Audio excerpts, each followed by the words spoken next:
નમસ્કાર, જય માતાજી મિત્રો. કે એન્ટરપ્રાઇઝ સીએસસી સર્વિસની યુટ્યુબ ચેનલમાં તમારું સ્વાગત છે. આજના આ વિડીયોમાં આપણે રાશન કાર્ડ સાથે આધાર કાર્ડનું કેવાયસી કેવી રીતે કરવું તે જોઈશું. કેમ કે તે અત્યારે સરકાર દ્વારા ફરજિયાત કરવામાં આવેલું છે, તો તેના વિશે આપણે વિડીયોમાં માહિતી મેળવીશું.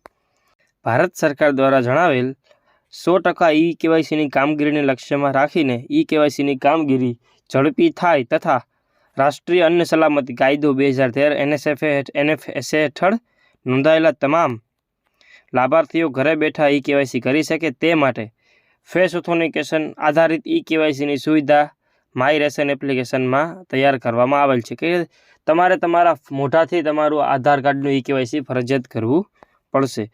ઉપરોક્ત જે તમે આ પ્રક્રિયા કરશો તે પ્રક્રિયા માય રેશન એપ્લિકેશનમાં અરજી કર્યા બાદ અરજદારની અરજી સંબંધિત પુરવઠા કચેરીમાં નાયબ મામલતદાર ઝોનલ ઓફિસરના RCMS રાશન કાર્ડ મેનેજમેન્ટ સિસ્ટમમાં જોવા મળશે.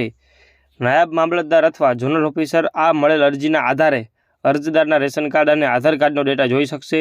તે મુજબ યોગ્ય પગલાં લેશે. જ્યાં કેવાયસીની અરજીને રિમાર્ક્સ આપીને અપ્રુવલ અથવા રિજેક્શન આપવામાં આવશે, એટલે કે મંજૂર અથવા નામંજૂર કરશે.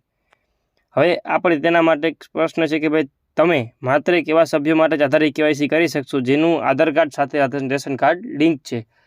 રેશન કાર્ડ અને આધાર કાર્ડ જોઈન્ટ હશે તો જ તમે તેનું કેવાયસી કરશો, અને કેવાયસી ફરજિયાત છે. જો નહીં કરો તો તમારું રેશન આવતું બંધ થઈ જશે. જો હજી સુધી તમે અમારી ચેનલને સબસ્ક્રાઈબ ન કરી હોય તો જરૂરથી મિત્રો ચેનલ સબસ્ક્રાઈબ કરી લેજો, વિડીયોને લાઇક કરી દેજો અને તમારા મિત્રો સાથે શેર કરી દેજો. સૌપ્રથમ મિત્રો ગૂગલ પ્લે સ્ટોર પર આવી જાઓ, તેમાં આ એક એપ્લિકેશન ડાઉનલોડ કરો, માય રેશન નામની. આ એપ્લિકેશન ડાઉનલોડ કરી આ ટાઈપનું એક ઇન્ટરફેસ ઓપન થશે, જેમાં તમને આવું એક સ્ટાર્ટિંગથી પેજ આવશે કે ભાઈ માય રાશન અન્ય નાગરિક પુરવઠા અને ગ્રાહકની બાબતોનો વિભાગ ગુજરાત રાજ્ય. જેવા તમે આગળ વધશો એટલે તમને એક લોગિનનું ઓપ્શન આવશે, જેમાં તમે મોબાઈલ નંબરથી OTPથી લોગિન કરી શકશો. પણ જો તમે તેના અરજદાર નથી, પહેલી વાર તમે આ એપ્લિકેશન યુઝ કરો છો, તો નીચે નવા વપરાશકર્તા ઉપર તમારે ક્લિક કરવાનું રહેશે. ત્યારબાદ તમારે તમારા અહીં પૂરું નામ અને તમારા મોબાઈલ નંબર એન્ટર કરી મોબાઈલ નંબર ચકાસો પર ક્લિક કરવાનું રહેશે. ત્યારબાદ OTP આવશે, OTP કન્ફર્મ કરી ID બની જશે. ત્યારબાદ ફરીથી તમારે લોગિન પેજ પર આવી મોબાઈલ નંબર નાખી OTP મોકલવાનો રહેશે. ત્યારબાદ OTPને સબમિટ કરી OTP ચકાસો પર ક્લિક કરો.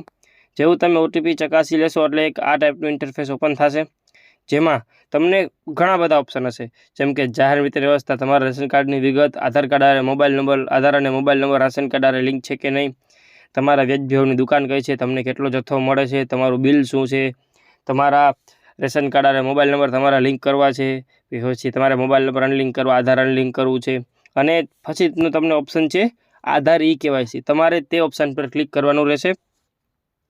જેવું તમે ઓપ્શન પર ક્લિક કરશો કે આ ટાઈપનું ઇન્ટરફેસ ખુલશે, ઉપર આધાર કેવાયસી લખેલ હશે અને તમને આટલી બધી સૂચનાઓ આપેલી હશે. એમાં જે અત્યારે મેં રાઉન્ડ કરેલું છે, જે માર્ક કરેલું છે, તેના પર તમે ક્લિક કરશો એટલે એક આ ટાઈપનું પ્લે સ્ટોરમાં તમને લઈ જશે અને એક આધાર ફેસ RD નામનું એપ્લિકેશન આવશે, જે તમારે ડાઉનલોડ કરવાનું રહેશે. ડાઉનલોડ કર્યા બાદ ઓટોમેટિક ઇન્સ્ટોલ થઈ જશે તે. ત્યારબાદ બેક બટન પર આવી પાછા ફરીથી આ મેન્યુમાં જ તમારે થોડુંક નીચે સ્ક્રોલ કરવાનું રહેશે. જેવું સ્ક્રોલ કરશો એટલે નીચે ઉપરની સૂચનાઓ મેં વાંચી છે તેના પર તમારે બાજુમાં રાઇટ ક્લિક કરવાનું રહેશે.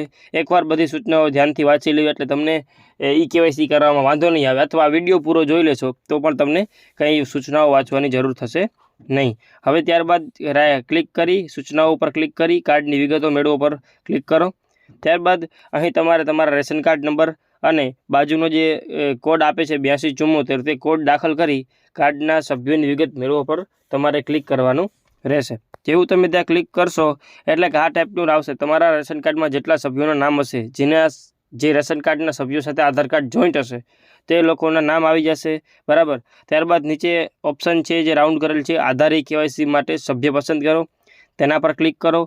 તેના પર ક્લિક કરી તમારે જે પણ વ્યક્તિનું કેવાયસી કરવાનું છે એનું નામ સિલેક્ટ કરો. ત્યારબાદ નીચે જે બ્લુ પટ્ટીમાં રાઉન્ડ કરેલ છે આ સભ્યમાં આધાર કેવાયસી કરો, તેના પર તમારે ક્લિક કરવાનું રહેશે. જેવું તેના પર ક્લિક કરશો એટલે નીચે તમને વળી એક આવશે, ભાઈ તમને પૂછશે કે અમે તમારો ઉપયોગ OTPનો કરીએ છીએ તો તમે સ્વીકારો છો, તો તમારે હું સંમતિ સ્વીકારું છું તેના બટન પર ક્લિક કરી નીચે OTP જનરેટ બટન પર ક્લિક કરવાનું રહેશે. જેવું ક્લિક કરશો એટલે તમારો આધારનો OTP આવશે, જે OTP તમારે દાખલ કરી OTP ચકાસો પર ક્લિક કરવાનું રહેશે। જેવું તમે બટન દબાવશો એટલે સીધું ઓટોમેટિક આધાર ફેસ આઈડીના એપ્લિકેશનમાં ખુલશે। તેમાં તમને આવી રીતે ઇન્સ્ટોલેશન સ્ટેપ આવશે, ત્યારબાદ ડાયરેક્ટ એક આવું આવી જશે કે ભાઈ ફેસ ઓથેન્ટિકેશન એડવાઇઝરીઝ, જેમાં નીચેની તમારે શરતને સિલેક્ટ કરી પ્રોસીડ પર ક્લિક કરવાનું। પ્રોસીડ કર્યા બાદ તમારો આગળનો કેમેરો ખુલશે, જેમાં તમારે તમારું ફેસ ચોખ્ખું બતાવવાનું રહેશે, થોડુંક દૂર રાખી અને થોડીક તમારે આંખો પણ પટપટાવવાની રહેશે। બ્લિંક કરશો એટલે ફોટો ઓટો કેપ્ચર થઈ જશે અને ફરતે બ્લુ લાઇન આવી જશે, એટલે ગ્રીન લાઇન આવી જશે। નકર રેડ લાઇન આવતું હશે તો તે થશે નહીં, એટલે ગ્રીન લાઇન આવે ત્યાં સુધી તમારે કરવાનું રહેશે। જેવું ગ્રીન લાઇન કેપ્ચર કરશે એટલે ઓટોમેટિક સિંક થઈને આ ટાઈપનો એક ઇન્ટરફેસ આવશે, જેમાં તમારું ઉપર નામ હશે, તમારા આધાર કાર્ડ પ્રમાણે તમારો બધો ડેટા અહીં આવી જશે, તમારું જન્મ તારીખ, એડ્રેસ, નામ, બધી ડિટેલ આવી જશે, તમારો આધાર કાર્ડનો ફોટો પણ આવી જશે, જેમાં તમારે બધી વિગતો વેરીફાઈ કરી નીચે યસ આઈ વોન્ટ ટુ અપ્રુવલના જે I want to send KYC detail four approval પર ક્લિક કરવાનું રહેશે। તે ક્લિક કરી નીચે મંજૂરી માટે વિગતો મોકલો એ બટન પર ક્લિક કરો। જેવું ક્લિક કરશો એટલે તમારું એક આ ટાઈપનું આવી જશે કે તમારા રેશન કાર્ડ સાથે આધાર કાર્ડના KYCની રિક્વેસ્ટ સેન્ડ કરવામાં આવી છે। એટલે કહે છે કે ગ્રીન લાઇન છે કે request send to concert supply office four approval, બરાબર।